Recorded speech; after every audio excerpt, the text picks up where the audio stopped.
Okay, so let's look at softboxes today.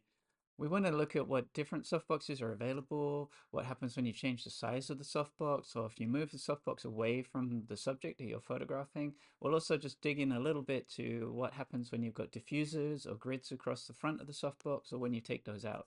If you've never used a softbox before, then this will probably be a good starting point for you. And you'll get similar results again if you try and reproduce this in a studio environment, but it's just about the principle. So let's see what we've got in our working space today. And we've got a small softbox, which is a 60 by 60. We've got a 100 by 100, and then we've got an octa here, which is the 150 version. And let's just spin around so that we can see those in a little bit more detail. If you've never used an octa before, this one, it's called an octa just because it's got 8 sides to it. It gives a different catch light in eyes. It has a different effect though, also in the light that it's producing. So that's the reason we're going to jump into these again. And I don't want to go from like small to huge without this middle step, because I think a 100 by 100 is a great point to look at with that. And then now let's just have a look at the model setup that we've got today. In the first episode, I said that we would change the background again and put a different color armor in, just because I think it's much easier to see the fall off of light. So we're just going to do that now. We're going to put different color armor in, as we did in the first one, and we've got just a straight orange here you can see in the sidebar. We've got our lighting position at position 1. We've got our small softbox 60 by 60, and we've got it on power 9. And camera settings, let's just check those. So we've got shutter speed of 125, ISO 100, and f11 here as the aperture. So small softbox, let's have a look what we've got with the image here. And the things we'd expect with a small softbox, it's a little bit hot in the center, but it's making a nice movement of light to shade across the face. There's a fall off across the body, so by that I mean it's getting a bit darker as it gets towards the legs, and obviously the back of the body isn't catching as much light. Do we have any bounce boards in here? No, we don't have any bounce boards. And what do we also get with this? So we get this soft shadow that's moving across to the side, but it's still very much in the frame. We've got light that's hitting the backdrop there from the softbox, and just this movement from light to shade. Let's see what happens when we change that softbox. So we're going to change it to the 100 by 100. And let's just compare the two. So small softbox and a medium-sized softbox. The first thing to notice is that the medium-sized softbox, it doesn't have that center hotspot to it. Let's just flick between the two again. Let's put the octa on. But let's just look at also what's happening with the chin shadow and the neck jawline as we looked at in the first episode. So with this small softbox, with the 60 by 60, we're getting quite a deep shadow. We're getting a little bit of a hard edge to the shadow when we compare it to the octa. So when we fire that octa, the light is bouncing around the inside of the octa, but it's also bouncing off the floor, and it's just beginning to fill in everywhere. And you'll see that in the shadow detail. So it's a softer shadow here than we've got from this small softbox. That small softbox has a dense, quite high contrast shadow. So we're getting something that looks a little bit more like a window light. It looks a little bit more like daylight. The fall off through the body, let's also just see that. So we can see that it's still kind of quite hot here, and it's less pronounced with the octa when it's on the same power setting. The larger softbox gives a softer light. It fills in the shadows a little bit more. It's less center than the small softbox, which looks quite hot. So now we're going to take that small softbox and we're going to put it on position 2. If we've moved it from position 1 to position 2, we'll also increase the power. So the power is at 9 at position 1. We're going to put it at 9.5 at position 2. And let's compare those two side by side. So in the image on the left, when the small softbox is really close, you can see it's more center. It's hotter on the face. It's more pronounced in the face area. If you pull the softbox further back, it's becoming more of a fill light. So it's filling in the shadows a little bit more. If we look at this neck shadow, on here it's softer and it's not as contrasty as it is with the close-in light. So even with softboxes, if you want something that's quite contrasty and has dense shadows, then you can have your softbox closer to the model or the subject that you're photographing. And if you want less contrast and less depth in your shadows, you can pull the softbox further away. Let's do the same thing, but let's increase the size of the softbox again. So this is the medium-sized softbox, 100 by 100, 9.5 again on the power, small softbox, 9.5 on the power. Again, the things to notice, the smaller softbox, it's more contrasty compared to the medium softbox. And same thing again, let's just change that medium softbox into an octa. We'd expect to see similar kind of result here, that we're filling in the shadow a little bit more. Let's compare that to the small softbox. So small versus the octa. You can see immediately here, less light is hitting the backdrop. So the backdrop has gone a bit darker. It's got a kind of richer tone to it. The face looks less hot. And also, let's just look at that chin shadow again. So it's not as deep and defined as it is on this one. The larger light source is going to be more diffused. It's going to be softer. It's going to have less contrast and less depth to the shadows. So let's introduce one more position now to just see what happens. So we've just moved this one light again further back. We're moving it a meter back each time. So this was power 9, this was 9.5, and now we've got the softbox on power 10. And let's compare that to the first image. So when we move that softbox back to position 3, it doesn't have a hot center to it. You can also see the shadows are a little bit more filled in than they are in this one. It's not so pronounced. It doesn't look so angled as it does on this image here. So that's because light is bouncing around your space. But also here, if you look at how far the face seems to come forward in the picture when the softbox is really close, and everything sits back on the same kind of line when the small softbox is far away. So if you've only got one small softbox that's available and you don't want that kind of pronounced feeling of contrast, then you just pull the softbox further away from the subject.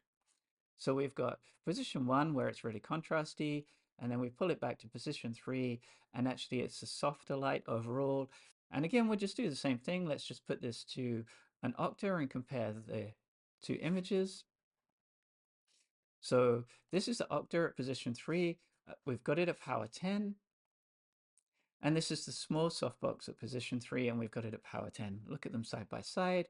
And what can we see here? Well, the large softbox, as we know, the light is bouncing around in the softbox. So actually, we probably need a bit more power to get the same equivalent exposure as we did with the small softbox. But what's nice about this image is there's less contrast under the chin. There is less depth to that shadow. So this shadow is looking quite kind of black and heavy in compared to the octa that we've got. The catch light is quite nice here. It's fairly natural kind of shape than it is with the small softbox, which is a more defined shape. So with that large source of light, that large octa, we're not getting as much light that's hitting the backdrop when we're at 10 as we have when we're on the small softbox, which is at 10. But with the small softbox, you can see actually more light is hitting on this area and less light is hitting on here. So if you've got a small light source that's quite far away, you need to be a little bit more aware of how you're directing it and where you're positioning it. But with a really big light source, it doesn't matter that much. Now there's another thing that we can do, which is really nice with the octa. So let's just spin around and see what we've changed here. And we've now put a grid on the front of the octa. Now we've also taken off the diffusion panel. So there's a couple of big changes that have happened here. And I'll just click on the light so we can see this in the source image. So we've got a couple of options up here. We can have an open source light, so there's nothing across the front of the softbox at all. We can have a grid, or we can have internal diffuser, secondary diffuser, and a grid over there. Let's just have a quick look at what a grid looks like. So this would be a grid for my small softbox.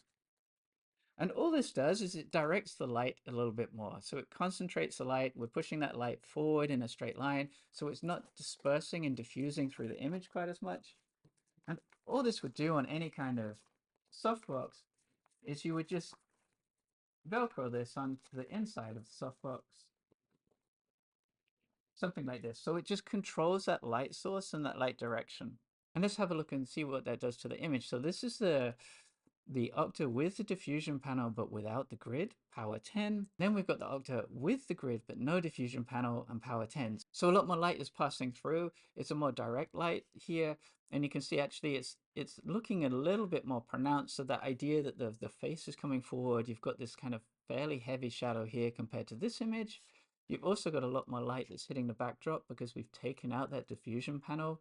And we know when we added diffusion panels before that actually that blocks a lot of the light that's coming through. Let's take this light now and let's move it into position 2, octa at 9.5 with the diffusion panel but without the grid. And then we've got the octa at 10 with the diffusion panel and the grid on, and we can compare those two images. So this is really helpful for us to understand. As soon as we put that grid on, we're bringing the face forward again. We're getting a bit more depth in the shadow. It's a little bit more contrasty that you can see here. The light isn't spilling out the edge of the frame as it is when we don't have the grid on. So this is the one without the grid here. And you can see actually the fall off as light is gradual across the space because the grid isn't centering the light. Once we put the grid on, we're getting this center here and we're getting more definition. The face is coming forward a bit more. It's getting a bit more 3D to it. You're getting a harder shadow, a deeper shadow here. And without the grid, we're getting less contrast in our shadows. If you like the overall quality of the light that you're getting, say, from a big octa, but you want to, say, bring the features forward, or you want to define the face a little bit more, and you want less light to bounce around, then putting a grid on the front is super helpful with that. Okay, so let's just recap where we are with that. With the small softbox, we get higher contrast, we get deeper shadows, so there are more blacks in the shadows. Each time we increase the size of the softbox, we're getting less contrast, we're getting less depth to the shadows. It's a more diffused light, but also we need to put more power into the light because we're lighting a bigger light source. We're lighting a bigger surface area at the front of the softbox. The other thing to note is if we move the softbox away from the model, then we get less contrast and less depth of shadows. The closer we move the softbox towards the model, we get more depth in the shadows. It's more contrasty as an image. Eventually, if we bring the position back further and further, we get that that light source is becoming more just a fill light. So it's a general light that's kind of filling the whole space. And if we move the light closer to the model, it becomes more of a sense of our key light, and it's defining where we look within the picture. And this is what I mean between, say, a key light and a fill light. So both of these images are from the small softbox. This is a small softbox at the furthest distance away from the model. This is a small softbox really close to the model. This image suddenly becomes about the face and the feature, so it looks like that small softbox is more of our key light. It's quite contrasty, even for a softbox, the shadows are deep and dark. If we pull the softbox really far away, then that light just becomes more of a fill light. It's just giving us the general light that we need for the exposure, and then we need to consider, well, do we bring in a second light source to maybe define the image a bit more? So hopefully that's useful to see actually if you change the size of the softbox or you change the distance of the softbox to the model, you'll get a real different quality that's happening in terms of the contrast, the depth of the shadows, the movement from light to shade. So there isn't just a kind of one size fits all with softboxes. Obviously, the other thing we note is the more that we move the softbox away from the model, we need to put more power into getting the same exposure then. If you've got any questions, then just drop them below. And thanks for watching.